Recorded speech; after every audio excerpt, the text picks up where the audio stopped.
नमस्कार दोस्तों, omni Singh channel में आपका स्वागत है। और इस वीडियो में 68वीं बीपीएससी प्री क्वेश्चंस को देख रहे हैं। और जैसा कि दोस्तों जो है 12 फरवरी 2023 को इस परीक्षा को जो है एक पाली में समाप्त कर लिया गया और सभी जगह से अच्छे खबरें आ रही हैं, यानी कोई किसी तरह का लीक आउट नहीं हुआ है, तो ये सबसे बड़ी बात है। और इसमें एक 2 3 4 बात मैं बताऊंगा आपको कि एक तो नेगेटिव मार्किंग है, यानी कि 4 गलत पे एक आपका सही चला जाएगा, तो वो था। और ऑप्शन डी का जो ऑप्शन था उसमें सुधार कर लिया गया, जिससे कि लोगों में बहुत ही राहत महसूस किया। तो मैक्सिमम कट ऑफ की बात कर लें तो कट ऑफ क्या जाने वाला है, इस पे भी आप थोड़ा सा गौर फरमाएं। देखिए कट ऑफ जो है तो 105 से लेकर 115 के आसपास ये रहेगा कट ऑफ, ठीक है। और ये कट ऑफ जो है इसी के अनुसार, ये अगर जनरल का मैं बता रहा हूँ, ठीक है, ये जनरल कैटेगरी का है, तो जाहिर सी बात है दोस्तों कि जनरल कैटेगरी में जब ये रहेगा तो उसी से हिसाब से आप अलग अलग कैटेगरी में 5-5 नंबर का जो है माइनस करते चलेंगे, 5-5 नंबर, यानी कि इसके बाद BC2 का ले लेंगे 5 नंबर इससे कम, और दोनों तरफ से चले कम करेंगे BC2 का। उसके बाद BC1 जो हो जाता है, BC1 का, फिर SC और ST को तो कोई ज़्यादा बेनिफिट है भी नहीं, तो SC और ST का। उसके बाद फीमेल में भी उसी तरह से जनरल फीमेल जो होती है वो BC1 के बराबर होती है, तो ये आपको ध्यान में रखना होगा। तो चलिए क्वेश्चन देखते हैं। संभावित हालांकि क्वेश्चन का जो आंसर की है बीपीएससी के द्वारा जो है शीघ्र ही दिया जाएगा, जिससे कि आप सही मिलान करना है। और आप जाहिर सी बात है उस पर आपत्ति मांगी जाए, कोई आपत्ति रहेगी तो आप जरूर देंगे, अदरवाइज आप जो है मिलान कर लीजिएगा और बैठे रहिएगा चुपचाप। कहीं इधर उधर 10 बार इधर उधर देखने से कोई दिक्कत नहीं। मैं अभी यहाँ जो है एक्सपेक्टेड जो आंसर मैं दे रहा हूँ, सिर्फ मैथ जो है वो हमारा 30 से, इस क्वेश्चन पेपर में 30 से लेकर 40 तक का है। क्वेश्चन नंबर जो है 30 से 40 तक का है, एक्चुअली 31 से 31 से 40 तक का, तभी तो 10 हुआ। तो वो मैथ का मैं यहाँ सॉल्व नहीं करूँगा, आंसर नहीं बताऊँगा, थोड़ा सा प्रैक्टिस जिनका है वो तो कर ही लेंगे। बाकी सारे आंसर्स मैं यहाँ दे रहा हूँ, कुछ गलतियाँ हो तो उसके लिए क्षमा करेंगे, क्योंकि जाहिर सी बात संभावित है तो संभावना ही है।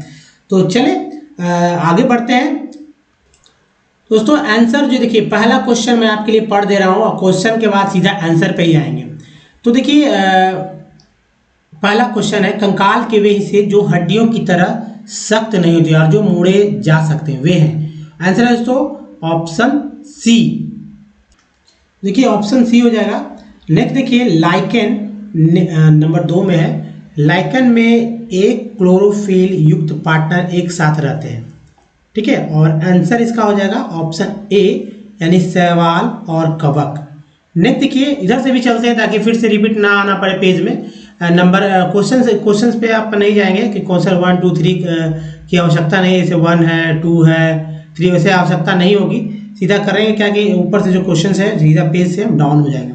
तो क्वेश्चन नंबर 6 को ध्यान में रखना है, आंसर जो मिलाना है, आंसर यहाँ ही आ जाएगा। 20 सेंटीमीटर फोकस की दूरी के एक उत्तल लेंस की सतह पर सफेद घोड़े का प्रतिबिंब बनाने के लिए बड़ी संख्या में काले रंग की पतली पट्टियां बनाई जाती है, वह प्रतिबिंब कैसा होगा? और जाहिर सी बात उत्तर है दोस्तों ऑप्शन ए। ऑप्शन ए का मतलब क्या हो जाएगा, कम चमक वाला एक घोड़ा होगा, ठीक है। नेक्स्ट प्रश्न नंबर 2 पे आएंगे और मतलब 7 नंबर का प्रश्न देखते हैं। तो हमारा तीसरे नंबर का प्रश्न भी आ जा रहा है।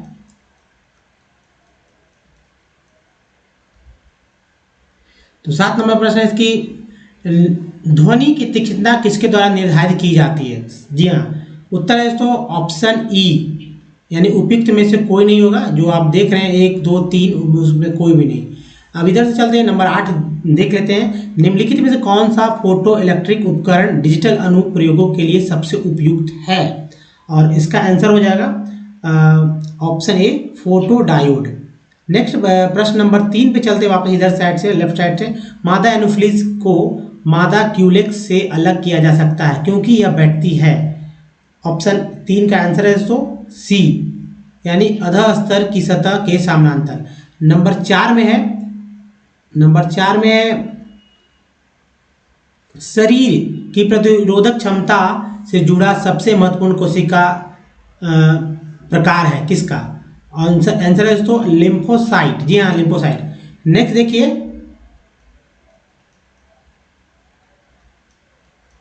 नंबर 5 नंबर और 5 और जो है 9 पे आएंगे हम लोग। 5 नंबर का क्वेश्चन है दोस्तों, मानव शरीर की मांसपेशियों के बारे में निम्नलिखित में से कौन सा कथन गलत है। तो उत्तर है गलत क्वेश्चन जो है, गलत कथन जो है वो गलत क्वेश्चन है। मांसपेशियां केवल हड्डी को धक्का दे सकती है, ये गलत है। 9 नंबर में बॉल बेयरिंग का उपयोग स्थैतिक घर्षण को निम्नलिखित में से किसमें परिवर्तित करने के लिए किया जाता है, और आंसर है 9 का ए, रोलिंग घर्षण। प्रश्न नंबर 10 है, फुटबॉल के एक खेल में एक गोलकीपर फुटबॉल को गोल में पकड़ने के बाद अपने हाथ को पीछे की ओर खींचता है और यह गोलकीपर को किस प्रकार सक्षम बनाता है। और 10 का उत्तर है दोस्तों ऑप्शन ए, संवेग परिवर्तन दर को कम करने में। प्रश्न नंबर 13 है, निम्नलिखित में से किस ऊर्जा परिवर्तन में घर्षण बल शामिल होता है, और उत्तर है ऑप्शन ए, गतिज ऊर्जा से ऊष्मा ऊर्जा में। नेक्स्ट प्रश्न में चलते हैं। प्रश्न नंबर 11, निम्नलिखित में से कौन सा एक रेडियोधर्मी तत्व द्वारा उत्सर्जित धनात्मक रूप से आवेशित कण है। आंसर है दोस्तों ऑप्शन सी हो जाएगा, अल्फा किरण। क्वेश्चन नंबर 14, एक बस सीधे रास्ते पर चल रही है और अचानक दाईं ओर एक तेज मोड़ लेती है। बस में बैठे यात्री जो है, इसका आंसर 4 ऑप्शन में से आंसर हमारा हो जाएगा 14 का सी, तो यानी कि बाईं ओर झुकेंगे। नेक्स्ट देखिए, ये है केंद्राभिमुखी बल किसके लिए जिम्मेदार है, और आंसर है 12 का बी, यानी कि वस्तु के वृत्ताकार पथ पर गतिमान रखना है, यानी ऑप्शन बी हो जाएगा। नेक्स्ट चलिए 15 नंबर, एक संगीत कार्यक्रम में ऑर्केस्ट्रा बजाने से पहले एक सितार वादक तनाव को समायोजित करने की कोशिश करता है और स्ट्रिंग को उपयुक्त रूप से बांधता है। ऐसा करके वह क्या ठीक करने की कोशिश करता है। दोस्तों आंसर जो हमारा है आंसर 15 का, और 15 का आंसर हो जाएगा ऑप्शन ए, यानी अन्य वाद्य यंत्रों की आवृत्ति के साथ सितार स्ट्रिंग की आवृत्ति। आंसर जो है आप देख रहे हैं यहाँ पर 16 नंबर क्वेश्चन का, पदार्थ के एक रूप का कोई निश्चित आकार नहीं होता, लेकिन इसका एक निश्चित आयतन होता है। पदार्थ के इस रूप का एक उदाहरण है, और 16 का आंसर है सो सी, मिट्टी का तेल। 19 नंबर में, अम्ल धातु कार्बोनेट से अभिक्रिया कर डैश गैस मुक्त करते हैं, कौन सा। तो 19 का आंसर है बी, CO2। नेक्स्ट है 20 नंबर में आते हैं। 20 का देख लेते हैं, जो कि यहाँ देख दिया जा रहा है, COOH को निम्नलिखित को कौन सा अम्ल कहा जाता है। आंसर हो जाएगा 20 का आंसर जो है सो बी हो जाएगा, ऑक्सैलिक अम्ल। यह ऑक्सैलिक अम्ल, इसका ही नाम है ऑक्सैलिक अम्ल। नेक्स्ट देखिए, कुछ धातु अम्ल और क्षार के साथ अभिक्रिया कर नमक और पानी बनाते हैं, इन्हें उभयधर्मी ऑक्साइड कहते हैं। उभयधर्मी ऑक्साइड के उदाहरण हैं, आंसर बी हो जाएगा, जो आप देख रहे हैं यहाँ पर। नेक्स्ट प्रश्न 21 नंबर में, कि कौन आपको 3 प्रश्नावलियां दी गई हैं, उनमें से एक में से अशुद्ध जल और अन्य 2 में से एक में अम्लीय विलयन और दूसरे में क्षारीय विलयन है, इनमें से किसमें लाल लिटमस नीला हो जाएगा। और 21 का आंसर है सी, यानी कि दोस्तों क्षार। कौन सा हो जाएगा, क्षार, सी। नेक्स्ट देखिए 21 के बाद दोस्तों यहाँ अब मैं ले लेता हूँ आपका 18 22। तो 18वां नंबर जो है, कौन सी गैस अपने ग्रीन हाउस प्रभाव से ग्लोबल वार्मिंग में योगदान करती है। तो 18 नंबर का आंसर है दोस्तों डी, यानी उपयुक्त में से एक से अधिक हो जाएगा इसमें। एसिटिक अम्ल की गंध किसके समान होती है। नंबर 22 नंबर का आंसर है दोस्तों ऑप्शन ए, सिलिका के समान होती है। नेक्स्ट चलिए नेक्स्ट प्रश्न में आते हैं। तो प्रश्न नंबर 23 है कि शुष्क HCl गैस शुष्क लिटमस पत्र का रंग क्यों नहीं बदलती। उत्तर है 23 का सी हो जाएगा, ठीक है। तो ये यदि कोई H3O प्लस आयन मौजूद नहीं होंगे। लिटमस केवल H3O प्लस आयन यानी धनात्मक आयन की उपस्थिति में रंग बदलता है। नंबर 26 पे आते हैं। 26 नंबर का क्वेश्चन है दोस्तों, किसमें परिवर्तन के कारण रंध्र खुलते या बंद होते हैं, किसमें? और आंसर 26 का हो जाएगा सी हो जाएगा, कोशिकाओं में पानी की मात्रा। कोशिकाओं में पानी की मात्रा। नंबर 27 है, क्लोरोफिल सूर्य के प्रकाश डैश तरंगदैर्घ्य को अवशोषित करता है। यानी कि इस 4 में से ऑप्शन देना है, 3 में से तो आपको देना ही देना है। तो देखिए ऑप्शन बी हो जाएगा, हरे और नीले तरंगदैर्घ्य को अवशोषित करता है। क्लोरोफिल सूर्य के प्रकाश से हरा और नीला तरंगदैर्घ्य अवशोषित करता है। नेक्स्ट देखिए 28 नंबर पे चलेंगे। 28 नंबर देखेंगे इधर और 24 भी देख लेंगे। तो 28 नंबर में निम्नलिखित में से कौन सा मेल सही नहीं है, यानी कि सही मेल कौन सा नहीं है, तो यहाँ ये देखना है। और 28 नंबर का आंसर है दोस्तों ऑप्शन ए, पर्णवृत्त पत्ती को तने से जोड़ता है। पर्णवृत्त पत्ती को तने से जोड़ता है। नंबर 24 नंबर में चलते हैं। 24 नंबर का आंसर देख लेते हैं। विषम का पता लगाना है, जिससे कि 4 ऑप्शन है जैसा कि आप देख रहे हैं, और आंसर हो जाएगा दोस्तों डी, उपयुक्त में से एक से अधिक हो जाएगा। 29 नंबर का प्रश्न है,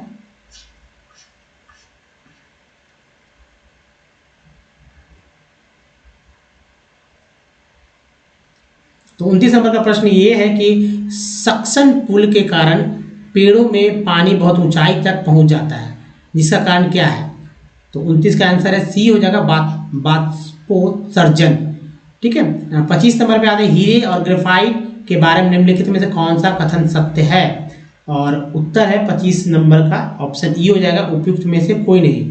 30 नंबर में निम्नलिखित में से कौन सा क्लोरोप्लास्ट का एक लक्षण है जो उसे प्रतिकृति के योग्य बनाता है? नंबर 30 का आंसर हो जाएगा ऑप्शन ए। ठीक है, डीएनए और आरएनए दोनों की उपस्थिति। हालांकि दोस्तों आप यहाँ पर फिर से मैं आपको दिखा देता हूँ मैथ के क्वेश्चंस, तो जिनको भी आता होगा वो तो उन्होंने बनाया ही होगा, लेकिन मैंने यहाँ पर क्योंकि जल्दी में मैंने यहाँ पर आंसर नहीं लिया है इसका, तो देख लीजिए क्वेश्चंस क्या होंगे। अगर अच्छी बात है, 31 से कुछ स्टार्ट हो रहा है क्वेश्चन। नंबर ये देखिए 31, 32, 33, 34 है ना, 35 इधर है ही, 33।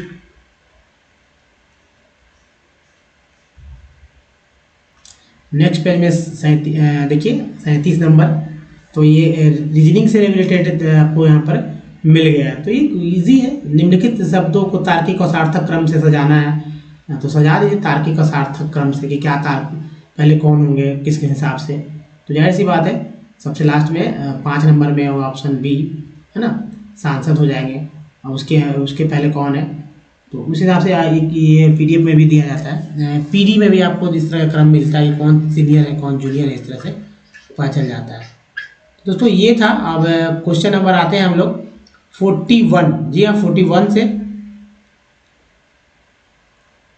ये रहा भारत में, ये 41 है। भारत में जिला स्तर पर उपभोक्ता विवाद निवारण के संदर्भ में निम्नलिखित में कौन सा कथन सही नहीं है, या कथन सही नहीं ये पूछा जा रहा है।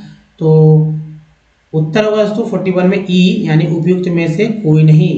भारतीय संसद के अनुच्छेद 14 में लिखा हुआ कानून के समक्ष समानता किस देश के संविधान से लिया गया? तो यूएसए के संविधान से। नेक्स्ट देखिए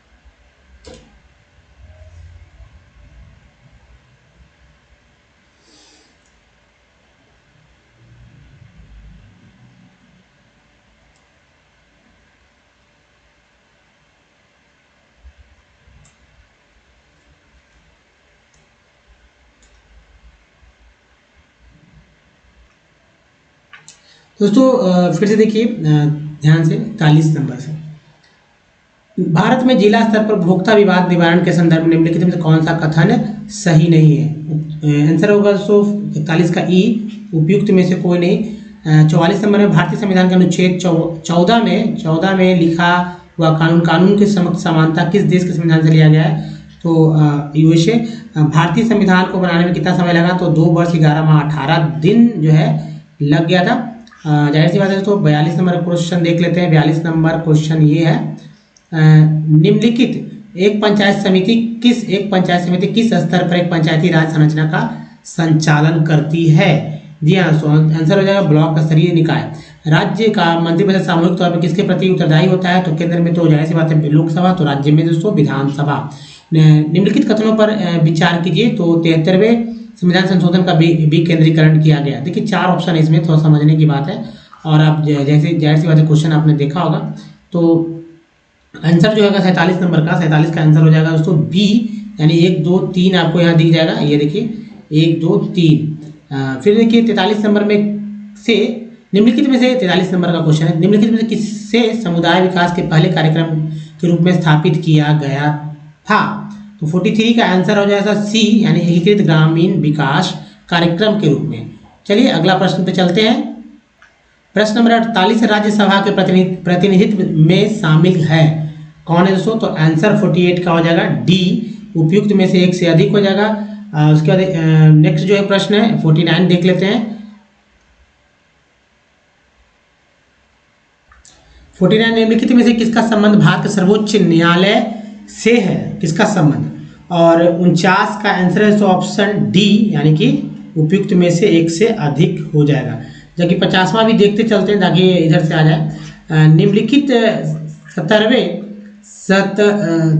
संविधान संशोधन अधिनियम के तहत पंचायती राज संस्थाओं में चुनाव लड़ने के लिए न्यूनतम कितनी आयु होना आवश्यक है? और आंसर हो जाएगा 50 का। ऐसी बात समझेगा, आयु तो लड़ने के लिए तो आप यही जानते हैं, आप इसमें कोई बड़ी बात नहीं है। ऑप्शन ए यानी 18 वर्ष है दोस्तों। अब इधर से भी देख लेते हैं जो 51 नंबर है कि वर्ष 2020-22 के लिए सबसे कम महिला कार्यबल भागीदार दर कितने प्रतिशत बिहार में दर्ज की गई? यानी कि सबसे कम महिला कार्यबल भागीदार।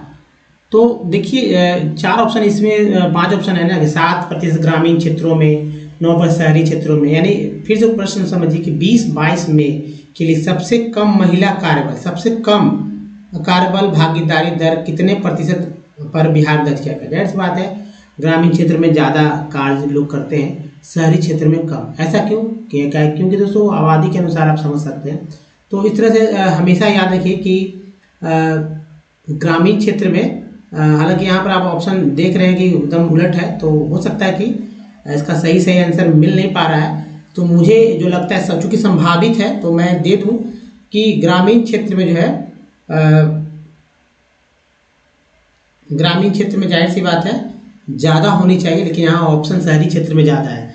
सबसे कम महिला कार्यबल भागीदारी दर कितने प्रतिशत पर बिहार में दर्ज की गई है? सबसे कम दोस्तों मेरे द्वारा जो है ऑप्शन ए रहेगा। बाकी तो जाहिर सी बात है आंसर तो आएंगे ही आएंगे, और सभी लोग इसको जो अंतिम नहीं मानना है, नहीं तो फिर गलतियां तो होंगी ही ना। आगे अगला प्रश्न देखते हैं, और अगला प्रश्न ये है 52 नंबर, अधिकतम कर उद्योग किस जिले में है? जी हाँ, किशनगंज, दरभंगा, पूर्णिया। तो आंसर है, संभावित आंसर जो है इसको सी हो जाएगा, पूर्णिया। हालांकि अभी वेट करना है, आंसर शीट जल्दी जारी किया जाएगा, उसके आधार पर मैं आपको और भी क्लियर बताऊंगा, तो आप बने रहेंगे हमारे साथ। नेक्स्ट देखिए 53 में केंद्रीय स्वास्थ्य, जी हाँ, तो केंद्रीय स्वास्थ्य एवं परिवार कल्याण मंत्रालय द्वारा 24 नवंबर 2021 को प्रकाशित राष्ट्रीय परिवार सर्वेक्षण 5 के अनुसार बिहार के लिंग अनुपात में काफ़ी अच्छा सुधार हुआ। यह 2015-16 में से बढ़कर 2020-22 में हो गया। यानी 15-16 में कितना था, 20-22 में कितना है? एक कॉलम यहाँ भरना है, एक डाटा यहाँ भरना है। तो ऑप्शन बी हो जाएगा। जी हाँ, बी, ऑप्शन बी का मतलब हो जाता है 1062 था 15-16 में, 1090 हो गया 2020-22 में। नेक्स्ट देखिए 56 नंबर में सेज, तो सेज अधिनियम 2015 का उद्देश्य क्या है? और आंसर है दोस्तों 56 का आंसर जो होगा वो हो जाएगा बी, यानी कि 1, 2, 3 सभी सही है। नेक्स्ट प्रश्न में चलते हैं। प्रश्न नंबर जो है 54 देखते हैं। बिहार आर्थिक सर्वेक्षण 2021-22 के अनुसार 2020-21 में बिहार के सकल राज्य घरेलू उत्पाद में जीएसडीपी की वृद्धि दर कितनी रही? यहाँ और उत्तर यहाँ तो जाहिर सी बात है, आंसर जो है 4 पॉइंट समथिंग कुछ ऐसा है, लेकिन यहाँ शायद नहीं है, तो इस हिसाब से हम लोग को ऑप्शन ई मार लेना है, यानी कि ऑप्शन ई हो जाएगा। नंबर 57 में कृषि विपणन प्रणाली में सुधार के लिए भारत सरकार द्वारा अपनाया गया नीतिगत उपाय क्या है? तो उत्तर है दोस्तों 57 का हो जाएगा बी। यहाँ बी यानी कि एमएसपी न्यूनतम समर्थन मूल्य। नेक्स्ट देखिए प्रश्न जो है 55-58 एक साथ देखते हैं। तो निम्नलिखित में कौन सा एक बिहार की अर्थव्यवस्था के मामले में सही है?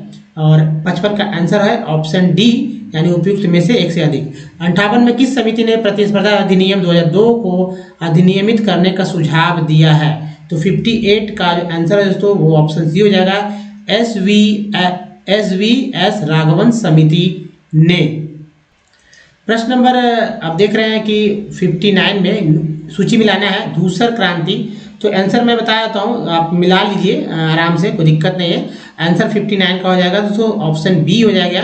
आप इस तरह से मिला लीजिए, ठीक है, ऑप्शन बी। तो ये रहा ऑप्शन बी वाला।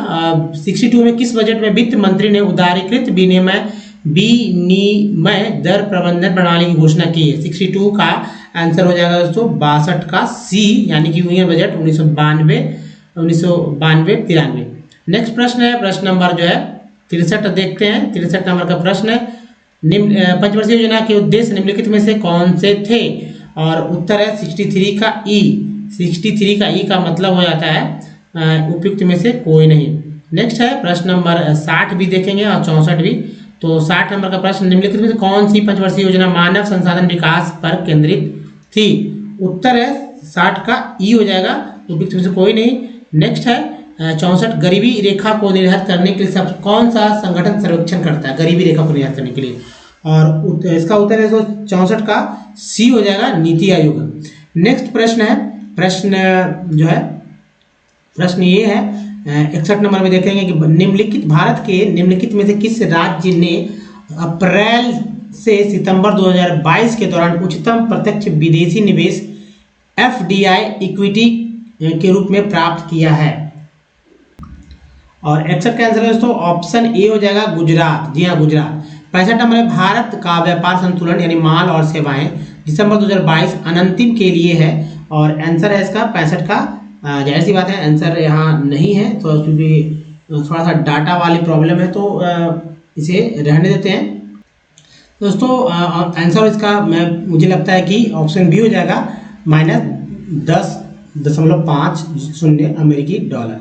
दोस्तों एक और बात मैं आपको यहाँ बता दूँ कि थोड़ा सा आप इसे जो है ध्यान में रखेंगे, क्वेश्चन ये वाला कि यूनियन बजट 1991-92 भी हो सकता है, तो इस पर भी एक संभावना जो है, तो इससे आप काट सकते हैं। ये अगर आपने बी मारा है तो आप ज़्यादा आंसर के करीब है, सही आंसर के करीब है। अगला प्रश्न में चलते हैं। देखिए सारे जो क्वेश्चन आंसर है कहीं ना कहीं आपको एक संभावित आंसर ही मैं बता रहा हूँ। आंसर की आने के बाद ही आप उसके बाद भी फाइनल की आंसर की नहीं रहेगा, क्योंकि उसके बाद भी बीपीएससी कुछ अपने आंसर में 4-5 क्वेश्चन तो हमेशा रहते ही हैं, उसको सुधार करती ही है, तो वहाँ लोग ज़्यादा फंसते हैं। तो देखिए 66 नंबर में आंसर है दोस्तों, नमक सत्याग्रह के दौरान बिहार के लोगों ने नमक बनाने के साथ साथ सरकार के विरुद्ध किस कर का विरोध करने का विकल्प चुना था? देखिए जो ऑप्शन है 66 का आंसर बी हो जाएगा, हाथी। 70 में प्रथम बार संघर्ष के तरीकों के रूप में स्वदेशी एवं बहिष्कार किसके दौरान अपनाए गए थे?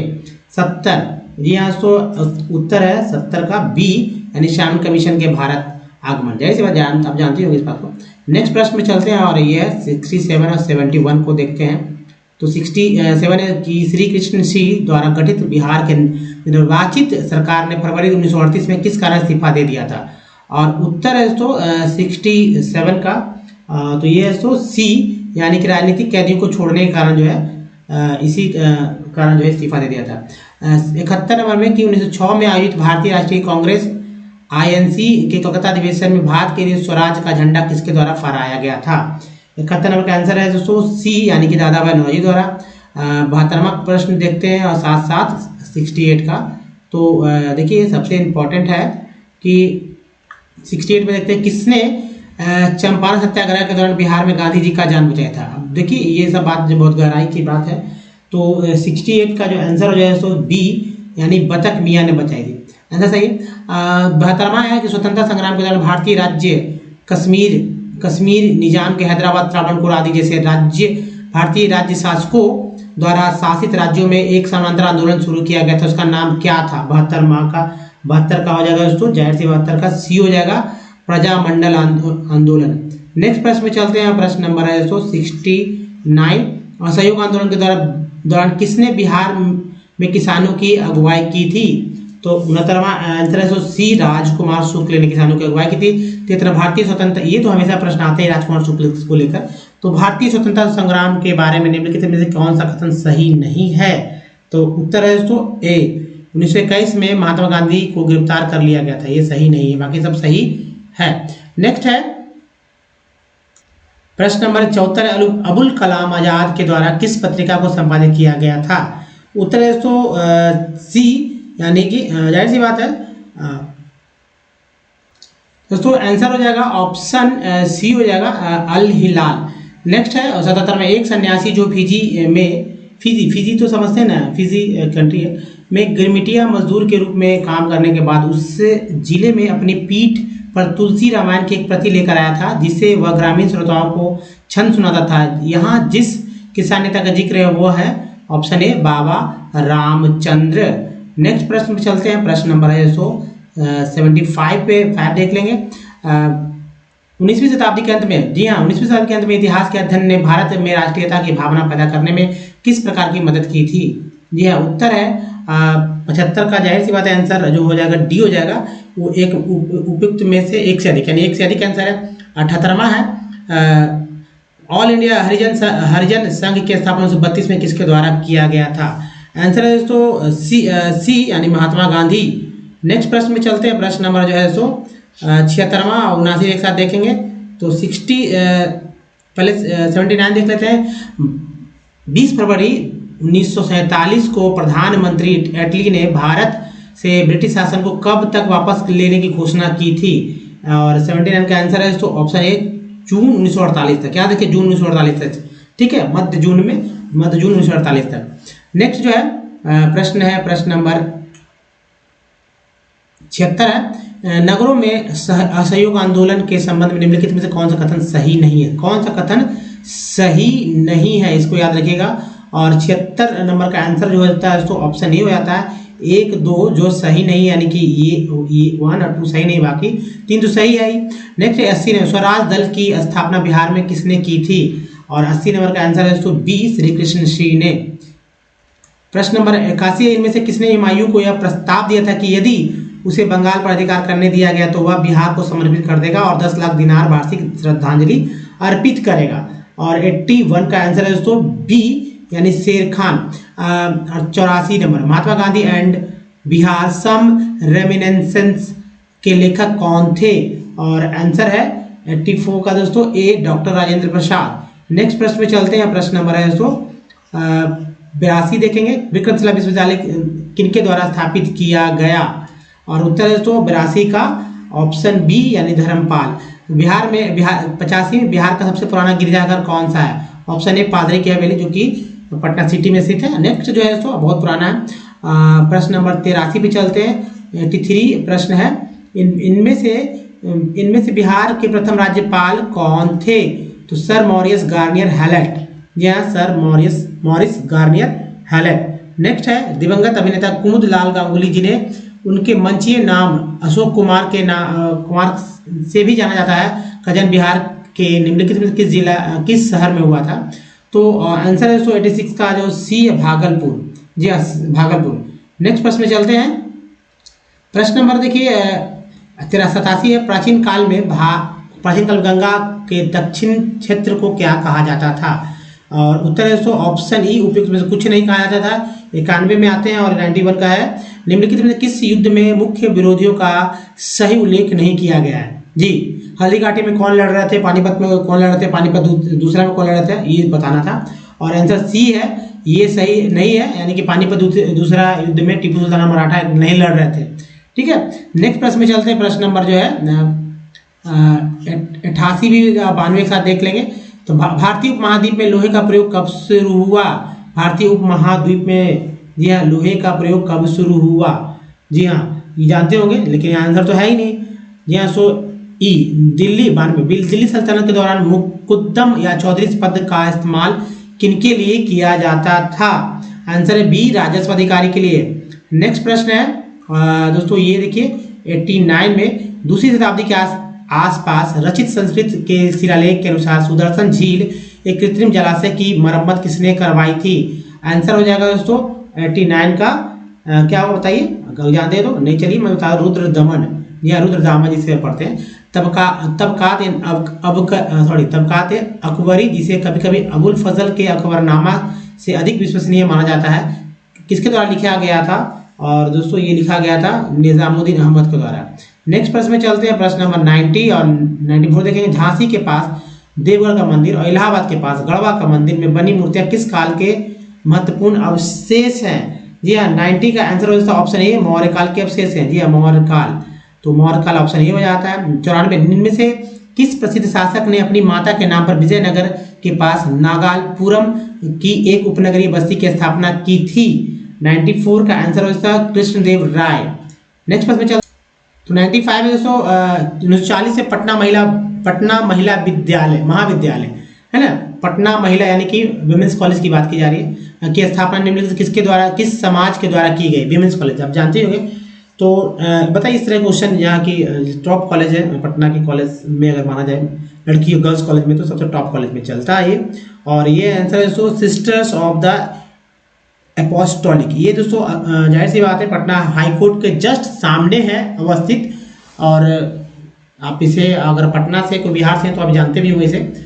इसी के बगल में माउंट कार्मेल भी है, स्कूल भी चलता है, उसके बगल में जो है कॉलेज चलता है, पटना विमेंस कॉलेज। 98 में यानी कि 1940 में विनोबा भावे ने व्यक्तिगत सत्याग्रह कहाँ से आरंभ किया था? 98, तो दोस्तों आंसर है सी, यानी पवनार महाराष्ट्र से। नेक्स्ट प्रश्न में चलते हैं, 96 पे चलते हैं। 96 का 99 दोनों देख लेंगे।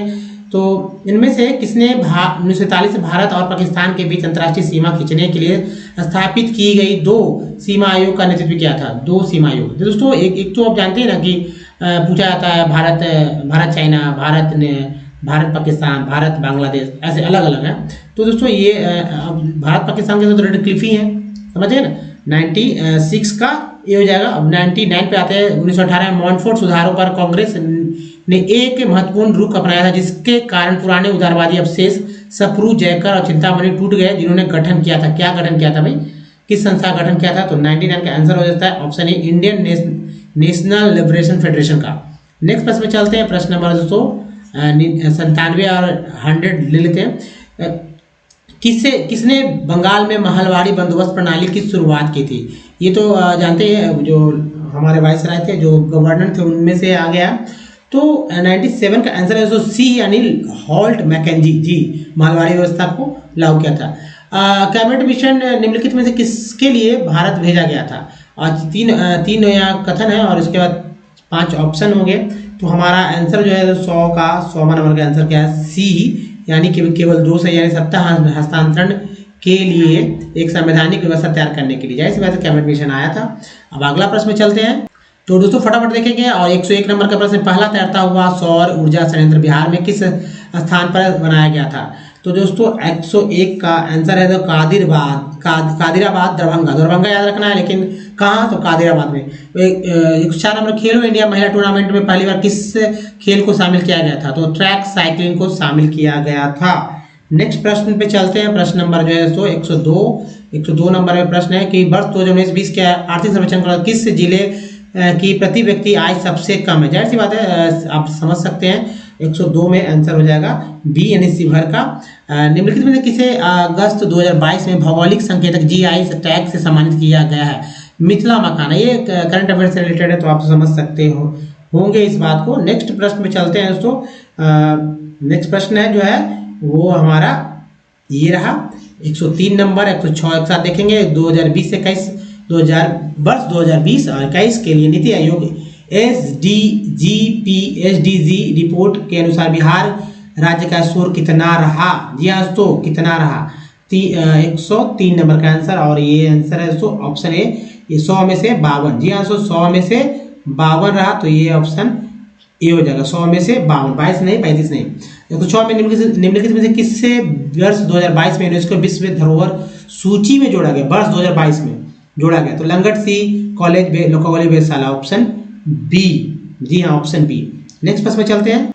प्रश्न नंबर 7 है, तो 7 है, बिजनेस रिफॉर्म्स एक्शन प्लान द्वारा वर्ष 2020 में व्यापार करने में आसानी में बिहार ने 36 राज्यों में से कौन सा रैंक हासिल किया है? जी हाँ, इसमें से कोई है ही नहीं, जी हाँ, कोई नहीं है, इसलिए ऑप्शन ई हो जाएगा।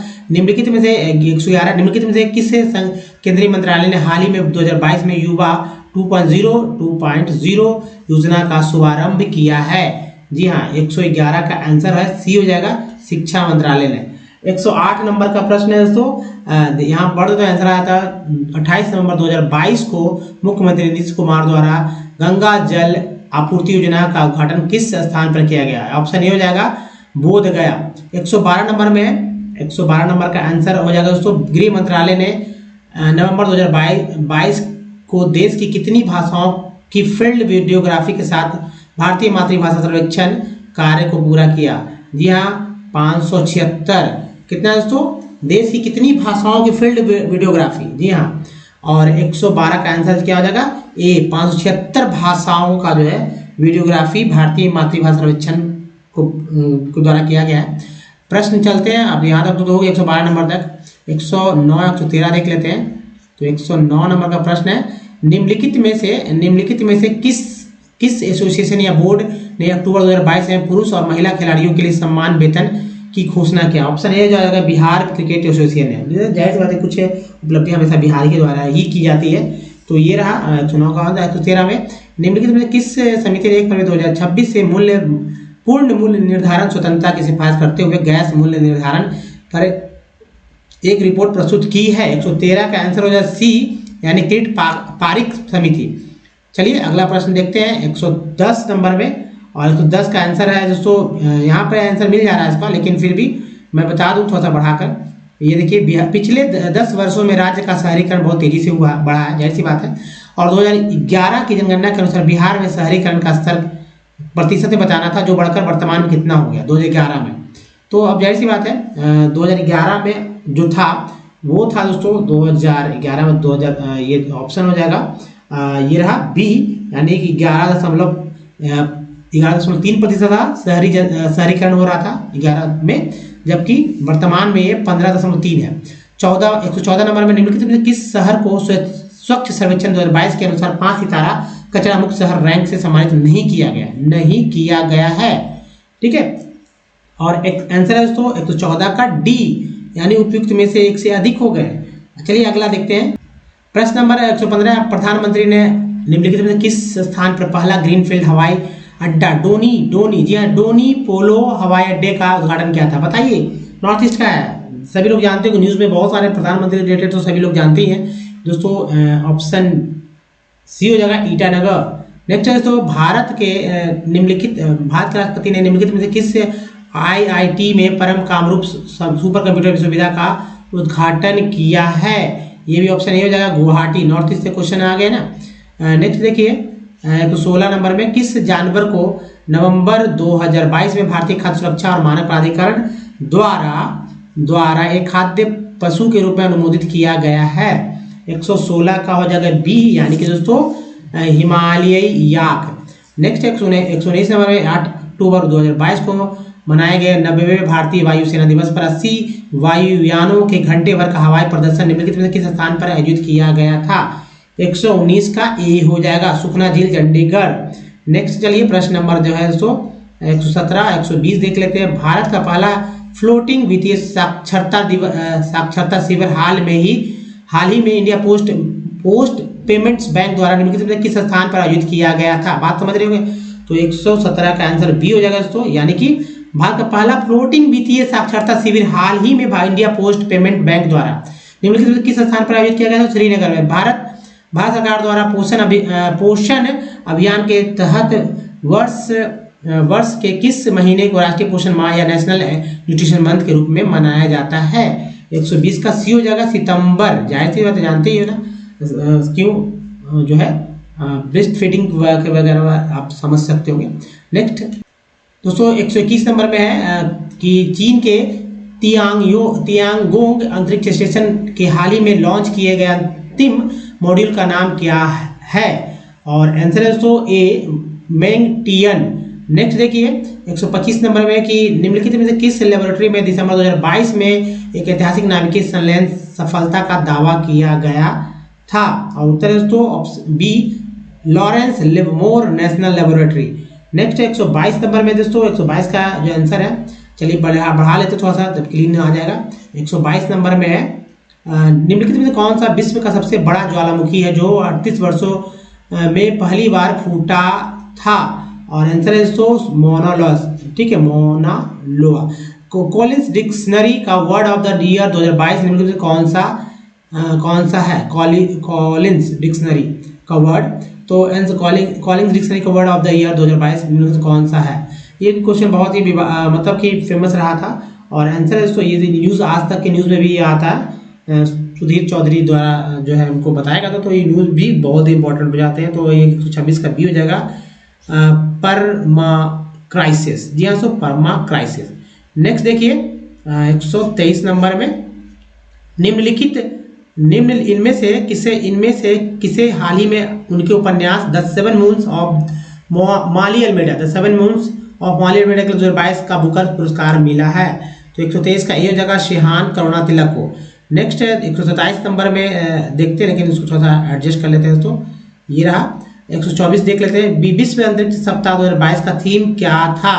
और 124 का आंसर है ए अंतरिक्ष और निरंतरता। जी हाँ, अंतरिक्ष और निरंतरता। नेक्स्ट देखिए तो 27 में निम्नलिखित में से किस देश ने सेनेगल के साथ मिलकर कोप 27, इसकी चर्चा मैंने अपने हाल ही वाले वीडियो में भी किया था, कोप 27, 28 करंट अफेयर में। तो अगर आपने मिस किया तो जाहिर सी बात है ये क्वेश्चन आपने मिस कर दिया। तो देखिए अंतरराष्ट्रीय सूखा लचीलापन गठन का शुभारंभ किया गया। तो 127 का आंसर है ए स्पेन। जी हाँ, नेक्स्ट प्रश्न में चलते हैं दोस्तों। भारत में पहली बार किस देश के दूतावास ने निहोंसू के लिए जीआई टैग के लिए आवेदन किया था? किस दूतावास ने? और उत्तर 128 का सी हो जाएगा जापान ने। 131 नंबर के पास भारत के निम्नलिखित में से किस राज्य की सीमा बिहार में अधिकतम जिले से लगती है? किस राज्य की सीमा बिहार में अधिकतम जिले से लगती है? ऑप्शन डी झारखंड से। ठीक है, नेक्स्ट प्रश्न है 129 है, 132 देख लेते हैं दोस्तों। 129 नंबर का प्रश्न है निम्नलिखित में किस अंतरिक्ष एजेंसी ने यह घोषणा की कि उसने अपने EQUUS अंतरिक्ष यान को आगे बढ़ाने के लिए भाप का सफलतापूर्वक उपयोग किया है? जी हाँ, और आंसर है सो जाक्सा। जी हाँ, जाक्सा। नेक्स्ट है 132 में निम्नलिखित में से कौन सा भागलपुर में मिर्जा वेवकी की ओर रेल मार्ग में बिहार का अंतिम रेलवे स्टेशन है? 132 नंबर में। तो जाहिर सी बात है 132 नंबर का आंसर जो है मुझे नहीं पता, लेकिन अगर आप जानते हैं तो कमेंट करिए। नेक्स्ट प्रश्न में चलते हैं। प्रश्न नंबर है 130वां भी देखेंगे, 131वां भी देखेंगे। तो पहले 131 देख लेते हैं कि बिहार में खनिज उत्पादन में के संदर्भ में निम्नलिखित कथनों पर विचार कीजिए। जी, कौन सा कथन है? तो ये दोस्तों 133 का आंसर हो जाएगा ए, यानी कि जो आप देख रहे हैं यहाँ पर 133 का आंसर हो जाएगा ए। 1 और 3 जो है सही कथन है। 130 नंबर में अक्टूबर 2022 में लॉन्च किए गए टेस्ला ह्यूमनॉइड रोबोट का क्या नाम है? जी हाँ, 130 का आंसर बी हो जाएगा ऑप्टिम्स। दोस्तों 134 में बिहार में बहने वाली पवित्र नदी फल्गु निम्नलिखित में से किन नदियों संगम से बनती है? फल्गु। और उत्तर है 134 का आंसर जो है वो ए हो जाएगा मोहाना और लीलाजन नदी। नेक्स्ट 138 में अटॉक में अपनी पहाड़ी यात्रा के अंत में सिंधु नदी अफगानिस्तान की किस नदी से जुड़ती है? 138 का जो आंसर है दोस्तों वो आपका ये रहा सी, काबुल नदी से। नेक्स्ट प्रश्न देखिए, प्रश्न जो है 135 का है प्रश्न ये 35 देख लेंगे। बिहार में निम्नलिखित में से किस स्थान पर पहली बार चाय बागान की स्थापना की गई। हालांकि चाय बागान है जी दोस्तों पहली बार, लेकिन कहाँ की गई, ठीक है। तो आंसर दोस्तों 100 जो ऑप्शन के अनुसार हम लोग बात करते हैं तो 135 नंबर का आंसर जो है वो बी है, ठाकुरगंज। किशनगंज में भी आ जाते हैं तो वो एरिया है चाय बागान वाला, तो पहला बार हो सकता है कि वहीं हो ठाकुरगंज। नेक्स्ट जो है क्योंकि और सुपौल तो जिला है, ठाकुरगंज बहादुरगंज जो जिला नहीं है। 139 नंबर निम्नलिखित में कौन सा विश्व में सुपर प्रचारित वन्य जीव अभ्यारण्य है, जिसे 1973 में शुरू किया गया, तो प्रोजेक्ट टाइगर, ये जानते ही होंगे आप। उसके बाद देखिए